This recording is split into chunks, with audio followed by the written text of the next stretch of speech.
Donc,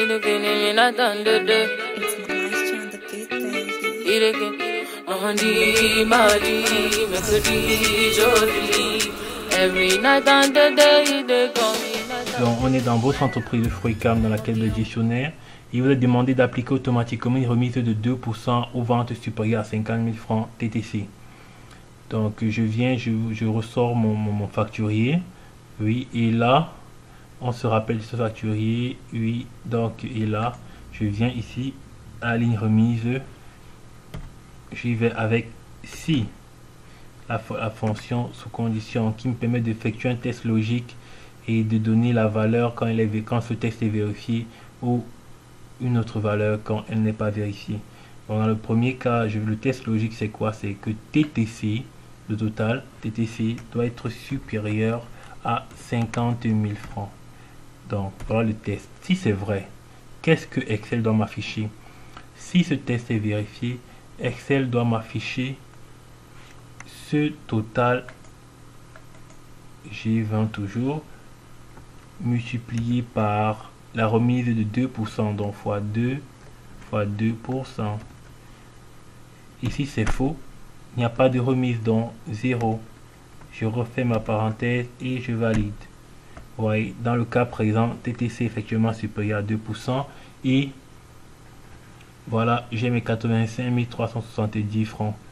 Bon, je rappelle que dans ce tableau avait été utilisé ce facturier qui était paramétré de manière automatique pour changer en fonction des éléments choisis. Donc si je mets par exemple ici au lieu de pomme par exemple, si je mets ici mangue, allons-y, mangue, je valide. Ouais, là le prix unitaire a changé automatiquement, c'est 100, et ce qui fait que le total est 22 000 qui est en dessous de 50, donc ma remise n'est pas reconnue. Le net à payer c'est 22 717, ce qui varie aussi ici. Vous vous rappelez bien qu'ici c'était lorsqu'on avait fait le cours pour afficher les textes et les chiffres, donc il affiche automatiquement le montant total qui est arrivé dans 30 jours. Donc pareillement, si je veux changer maintenant, je mets plutôt papaye. Voilà, je valide, là c'est du 250, c'est toujours 46 000, c'est pas suffisant. Mais si je mets ici, on va dire avec quoi d'autre là dans les produits qui étaient choisis.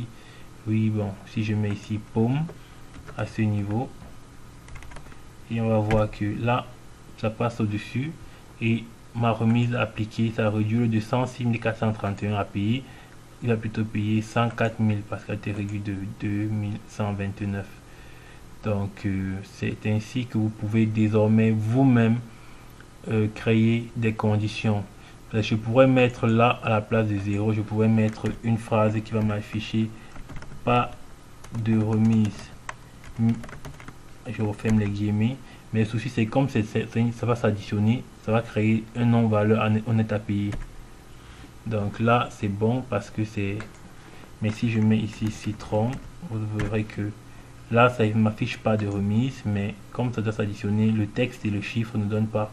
C'est pour ça que ça met un non-valeur. Donc de préférence je mets 0 ici au lieu d'une phrase. Mais c'est pour vous faire comprendre que vous pouvez l'utiliser dans d'autres circonstances et mettre la contre-valeur, contre-résultat que vous voulez, sans problème s'il n'y a pas d'addition à faire. Donc c'est tout pour la fonction sous condition qui est ici. Merci.